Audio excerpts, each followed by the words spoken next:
Hello, everyone. Now you will hear a brief summary of the movie Pleasantville. Enjoy. Modest schoolboy David imagines himself talking to a beauty in the schoolyard. During classes, teachers tell the students about the horrors that await them in adult life. For David, the real refuge is the old black and white TV show Pleasantville, where everything is always fine and which he knows by heart. Unlike his divorced parents, the Parkers are loving and respectful of each other and attentive to their children. Together with his friend, he prepares for a contest related to a TV marathon of the show, which will start tonight. His sister Jennifer is the complete opposite of him, uninhibited and forward. She invites a local heartthrob home as their mother goes to visit her young suitor. But her plans for a romantic evening watching an MTV concert are disrupted by David, who is about to start his marathon. During a struggle for the remote control, it breaks, and now the TV won't turn on. The doorbell rings, and a television repairman appears, even though no one called for him. It turns out that the strange man is also a fan of Pleasantville.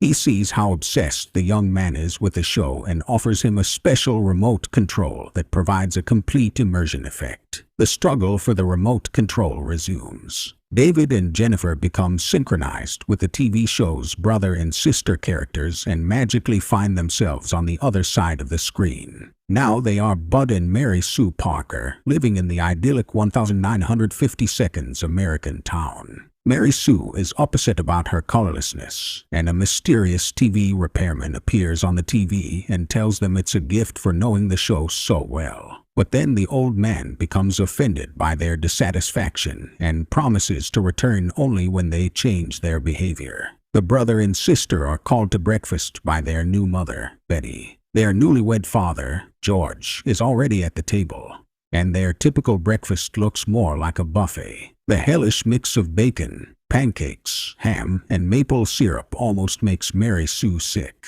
On the way to school, the girl freaks out, and Bud suggests she start adapting. A fire truck zooms by, and a team of firefighters rushes to rescue a cat from a tree. That's their entire job, as nothing ever burns in Pleasantville. Mary Sue quickly forgets her sorrow when the captain of the basketball team, Skip Martin, pulls up in a car, having fallen for her character in the show's storyline. During a geography lesson, the girl asks what lies beyond Pleasantville, but this only elicits smiles from everyone, as they all know that the end of the main street is also its beginning. On the basketball court, even the little boys make every shot, and Bud is also incapable of missing.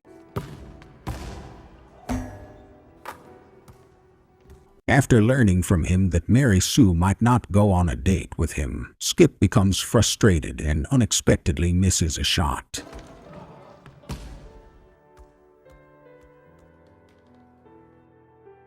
Realizing that the Pleasantville world might be unraveling, Bud convinces his sister to go on a date with Skip, as the plot demands. During their conversation, it is revealed that the local books have completely blank pages. While Mary Sue tries on a giant bra, Bud rushes to his job at the cafe. Because Bud is late and disrupts the usual schedule, his boss Bill Johnson doesn't know what to do and nervously polishes a table non-stop. This highlights how fragile the Pleasantville world truly is. In the evening, Skip and Mary Sue come to the cafe, where Skip confesses awkwardly that he has never held a girl's hand before, as he doesn't like to rush things. In the restroom, Mary Sue's friends ask if Skip put the moves on her, though they are referring to a badge and a pin. Mary Sue decides to take matters into her own hands and invites Skip to the lover's lane. Bud realizes where things are headed but can't stop them in time. While everyone admires the lake, Mary Sue suggests to Skip that he insert not just the pin. Startled, Skip can't comprehend what has just happened to him.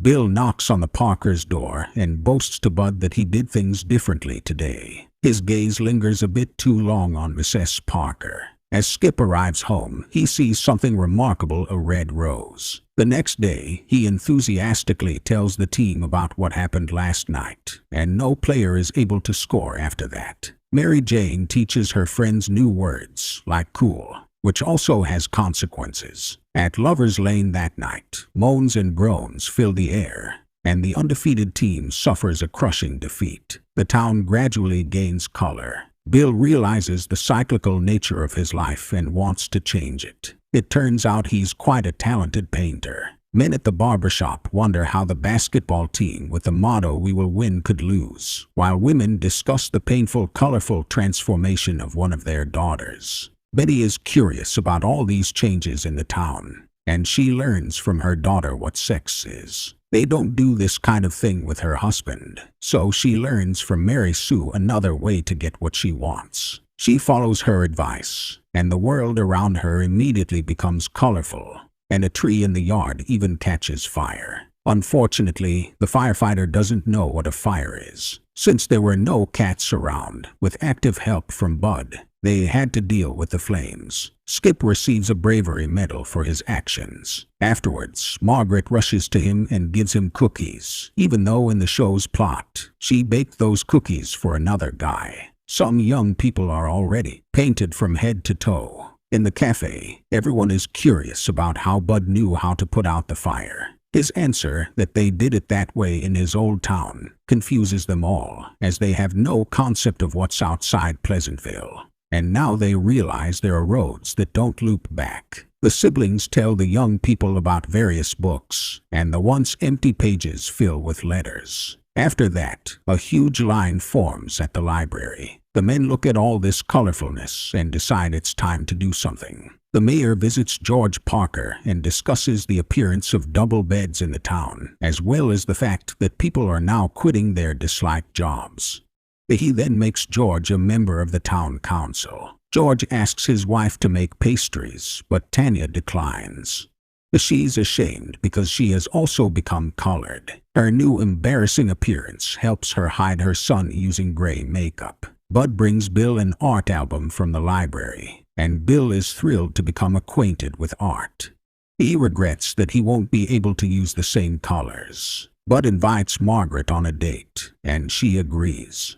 Bud is excited, so he refuses to return to his world when the television repairman offers him the chance. Meryl Yu is surprised that she still hasn't turned color, considering she spends 10 times more time at the Lover's Lane than any other girl. Perhaps it's not just about intimacy. Meanwhile, the most romantic spot in town has also become the most colorful. Betty visits Bill while he's engrossed in painting a picture.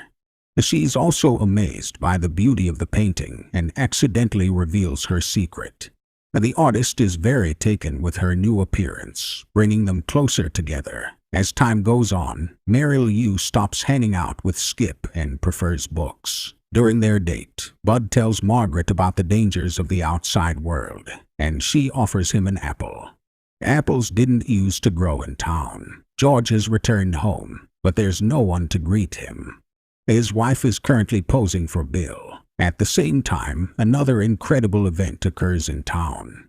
It starts to rain for real. Bud shows the schoolchildren that they shouldn't be afraid of him. George continues to be amazed by his wife's absence and the lack of dinner. Drenched and bewildered, he goes to the bowling club and tells Mayor and other men about the nightmare he had to face. His story frightens others as well. Poor Roy has also suffered from the horrors of the new time. The mayor calls on the attendees to take action. Betty spent the night with Bill, who has also turned color, along with the entire interior of the cafe. Finally, Meryl Yu woke up in color too. But the same thing happened to other kids. Only the sad Bud is still made up of shades of gray. At home, George demands that Betty keep everything as it was. But she disagrees. She teaches her husband to use the oven and leaves. A car with a pair of black and white guys drives around the town, reminding everyone of the town meeting. They make dirty jokes about Margaret's colorfulness. At the town meeting, you can only see the black and white older population of the town. The mayor suggests segregating pleasant things from unpleasant ones, essentially implementing segregation. Only black and white people are allowed in stores now. Betty moved in with Bill. The telemaster once again appears before Bud and scolds him for what's happening to the town, demanding that he return the remote control. but Bud refuses. A portrait of naked Betty is displayed in the cafe's window, which causes widespread discontent. The woman is surrounded and harassed by teenagers, demanding to see what's under her dress. Bud easily fends them off because the locals don't know what fighting and blood are.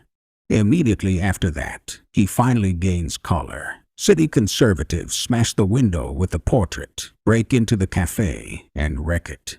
All the books are burned. The colored kids, fleeing persecution, barricade themselves in the cafe. At another town meeting, the mayor proposes introducing a new set of laws. So, the library and the Lover's Lane are now closed. Selling umbrellas and double beds is prohibited. You can listen to literally 5 pleasant melodies. The teachers will tell students about the superiority of constancy over changes, and the main thing is that only black, white, and gray colors are allowed in the town. Despite everything, Bud plays forbidden music. Overnight, he and Bill painted a huge wall, depicting everything that happened in Pleasantville over the last. The outraged residents raised a ruckus and sent the artists behind bars. The prisoner's father came to see him in the cell. George is still convinced that Betty went out for a walk. 3 days ago, the artists are being tried for damaging city property and using forbidden colors. Bud takes the floor and says that the world is diverse and full of emotions. But not everything can be pleasant. Bud draws George's attention to how beautiful his wife has become. The man started crying and turned colorful. But the guy continues, "What's happening can't be stopped." And this is present in everyone here. And the always composed and pleasant mayor loses his composure and instantly loses his grayness, then rushes out of the courtroom. The townspeople go out into the street and see that Pleasantville has completely transformed. A colorful TV shows the world beyond the town. But David is headed home, while Jennifer decides to stay in this world. She boards a bus bound for another town. The guy also bids farewell to Margaret and his sitcom mother. David presses a button on the remote control and disappears. He finds himself back home exactly an hour after the marathon began. His mother decides not to go anywhere and returns home. She cries because her life didn't turn out as it should have, to which David responds that there's nothing that should be in the world. A life in Pleasantville is now vibrant. As for the question of who Betty ended up with, that remains unanswered.